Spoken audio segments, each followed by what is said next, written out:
Olá, gente, tudo bem? Boa tarde, boa noite, bom dia para quem está assistindo esse vídeo, né? Nos horários manhã, tarde ou noite. Tô aqui para falar um pouco sobre o movimento, né? E talvez esclarecer um pouco o motivo da massa não influenciar na velocidade de um corpo, quando esse mesmo corpo é largado de uma certa altura do chão, né? Uma situação de queda livre.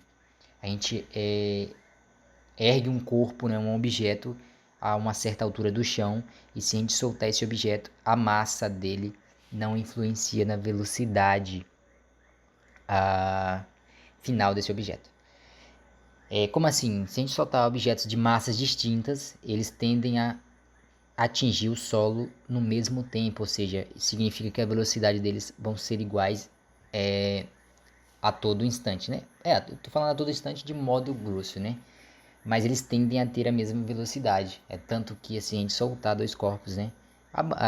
Abandonando a resistência do ar e tal, esses corpos vão chegar ao chão com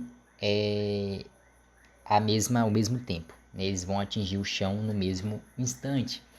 E por quê, né? Porque a massa não influencia na velocidade de um corpo quando esse mesmo corpo, né, ele é abandonado de uma certa altura. Isso era um pouco estranho, né? Imagina, né? Poxa, a gente para gerar movimento até hoje, né? A gente acredita que para gerar movimento a gente tem que exercer uma força, né? Ou seja, empurrar algo ou fazer com que outra coisa empurre algo, né? Certo? Se a gente quer empurrar, gerar movimento em alguma coisa, né? Que está em repouso, claro, em relação a outra coisa, né? A gente precisa exercer uma força, ou seja, contato, né? Precisa ter contato entre um objeto e outro, certo? E até hoje, né? Até hoje é meio estranho, né? Por que as coisas se movem quando a gente solta de uma certa altura? É claro, né? Caiu, né? Se move porque ela vai cair na. Tá, tudo bem, a gente sabe disso, a gente tá vendo. Mas não responde a nossa pergunta, né? Por que que ah, os objetos, né, até então na Terra, precisariam de contato para exercer velocidade, né?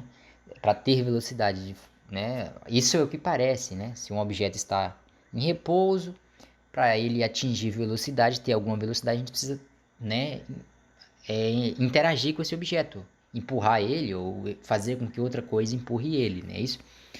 E quando esse mesmo objeto é levantado, né, a uma certa altura, se a gente soltar ele, vai haver sobre ele uma certa velocidade, né? Esse objeto vai começar a se mover. Mas aí, de onde surgiu isso, né? Por que que ele se move? Porque a gente não vê nada, né? A gente não vê o que está ocorrendo com esse objeto.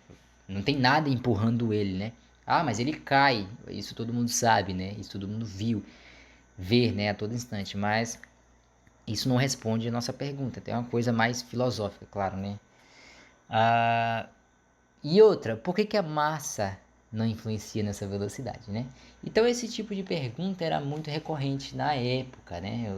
Poxa, não faz sentido, não faria sentido algum, né? Mas é sim, né? A gente vai estudando como é que funciona o universo e criando algumas respostas plausíveis para tais fenômenos. O primeiro, né? Vou dizer o primeiro, mas que começou a questionar, a dar respostas sobre as coisas que aconteciam no universo foi a Aristóteles, né? Ele começou a falar tal sobre o movimento das coisas, né? Tem até uma história que conta sobre ele, né? Depois veio Galileu e outros demais, né? Nicolau Copérnico, Newton, né? O famoso Newton, certo? E isso tudo contribuiu para gerar o que a gente tem hoje, né? A teoria dos movimentos e forças, certo? Então, aqui, né, ilustra bem o que eu estou falando, né? Se um objeto ele é soltado de uma certa altura do chão, esse objeto vai adquirir uma velocidade, certo? E essa velocidade não depende da massa. Isso que é interessante, ela não depende da massa do objeto, beleza? Por que isso, né? Por que a massa não influencia na velocidade? Porque faz total sentido para nós pensar que quanto mais massa o objeto tem, ou seja, quanto mais pesado for o objeto, maior vai ser a velocidade, né? Isso. E por consequência, menor vai ser o tempo da queda, né? Isso. Então, se a gente soltar dois objetos, isso é o que nossa intuição é, acata, né? Ela vai entender dessa maneira que quanto mais massa, maior a velocidade e menor vai ser o tempo de queda, certo? E não é isso que acontece. Enfim, né? Por qual motivo? O motivo é simples, né? A gente tem que entender que existe duas coisas, né? Velocidade e aceleração. E apesar de da gente achar que essas duas coisas na verdade são uma só, né? Que é o que a gente acha, mas não é. São duas coisas realmente um pouco parecidas, né? Mas claro que estão relacionadas, mas que não é bem assim, né? Velocidade é velocidade, aceleração é aceleração, não é isso? Ah, já esclarecendo, a aceleração é o que varia a velocidade, é o que faz a velocidade mudar tanto na direção quanto no valor dela. Como assim, né? Imagina que tem um objeto que tem velocidade constante de, sei lá, 30 metros por segundo, certo? A aceleração é o que vai fazer com que essa velocidade mude o número ou a direção. É simples assim, né? E a aceleração, então, no caso, é a variação da velocidade. É isso. É quanto a velocidade varia num determinado tempo, né? Por exemplo, em uma hora, quanto que essa velocidade variou? Para mais, para menos?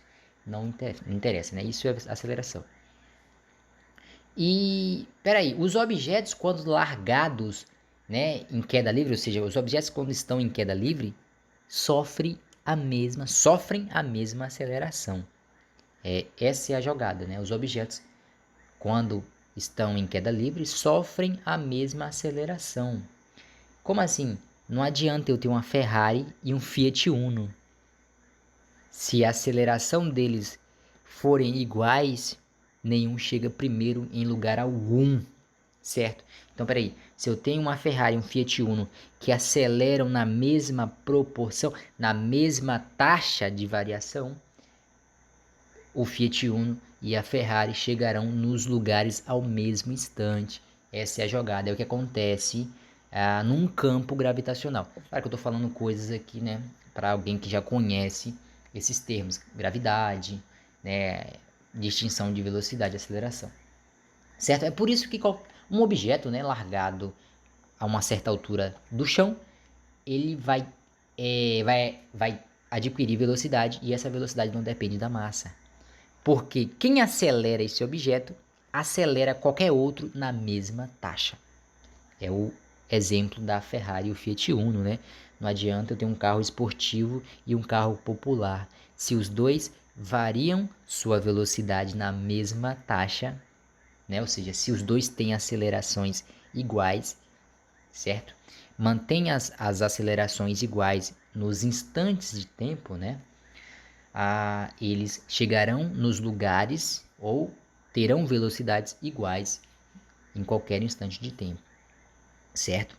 É por isso que um objeto que tem mais massa não chega primeiro ao chão do que um objeto que tem menos massa, beleza? Porque quem acelera esses dois objetos os acelera na mesma taxa. Essa é a jogada, certo? Isso é física, não tem conta, não tem, né, a princípio, né? Claro que existem as continhas depois, mas é a física por trás da coisa. É como o universo funciona, essa é a física por trás da coisa. O resto qualquer conta embutida nisso vai ser uma matemática, né? Claro que é importante, super importante, não deixa de ser, mas a física é essa. A aceleração que os objetos sofrem no campo gravitacional da Terra é igual para qualquer objeto. Então, qualquer um objeto com qualquer massa vai sofrer a mesma aceleração. Não adianta eu ter uma Ferrari, uma Porsche, né, uma Porsche, um Fiat Uno, um Fusca. Todos esses três objetos, todos esses três carros aceleram na mesma taxa. Então ninguém chega primeiro a lugar nenhum. Ambos chegam iguais. Porém, se o universo acelerasse um objeto mais do que o outro, aí sim, esse objeto que for acelerado, né, mais que o outro, chegará no seu destino primeiro, certo? Então, a física por trás do movimento, né? Isso quem disse, quem teorizou isso, né? Falou um pouco sobre isso foi Newton. Galileu também disse um pouco sobre isso, Aristóteles também, claro, cada um com a sua visão, né? Aristóteles uma visão mais filosófica, não experimental, ele não usou experimentos para isso. Já Galileu, né, e Newton experimentaram isso, houve uma experimentação, certo? É isso, certo? Aceleração e velocidade são coisas que parecem ser iguais, mas não são, e muda completamente o jogo, né? Entender que aceleração é aceleração e velocidade muda muita coisa, certo? Imagine que temos um objeto a 60 km por hora pela eternidade, ou seja, a velocidade não muda, nem em direção e nem em número, né? Ele não curva, ele mantém em linha reta e mantém o mesmo número a vida inteira. O que a gente diz sobre esse objeto? Que esse objeto tem aceleração zero, né? A aceleração dele é zero, certo? Ele não acelera, ele não muda a velocidade nem em número e nem em direção, claro, e obviamente nem em sentido, né? Então a gente diz que esse móvel, esse objeto tem aceleração zero. Peraí, mas aceleração zero ele vai estar parado? Não, ele vai ter velocidade, certo? E para isso a gente diz que esse móvel está no movimento, né? Está no movimento uniforme, movimento uniforme, né? A velocidade, a aceleração dele é zero, mas ele tem velocidade. Isso é estranho, né? Como é que um objeto tem velocidade, mas não tem aceleração? Normal, super normal. Ele possui velocidade, mas ele não muda a sua velocidade. Então a aceleração dele é zero. Simples assim. É isso que faz com que os objetos não cheguem, né? Cheguem ao chão com o mesmo tempo, né? Eles atingem o solo no mesmo instante. A física por trás do movimento. E é muito importante a gente entender isso. Qualquer outra coisa, né, de conta, isso é a matemática por trás da física. Mas a física do movimento é esse, né? Entender que aceleração e velocidade são coisas parecidas, mas não iguais. Correto? É isso. Bom, espero que, né, esse vídeo ou essa fala, né, traga algum pensamento por trás disso. A gente começa a pensar sobre as coisas e aí surge mais interesse, né, de entender como é que outras coisas funcionam, né. A gente acha que as coisas funcionam como a nossa cabeça imagina, mas, né, não é bem assim que acontece. Bom, boa noite, né, bom dia, boa tarde para todos. É isso.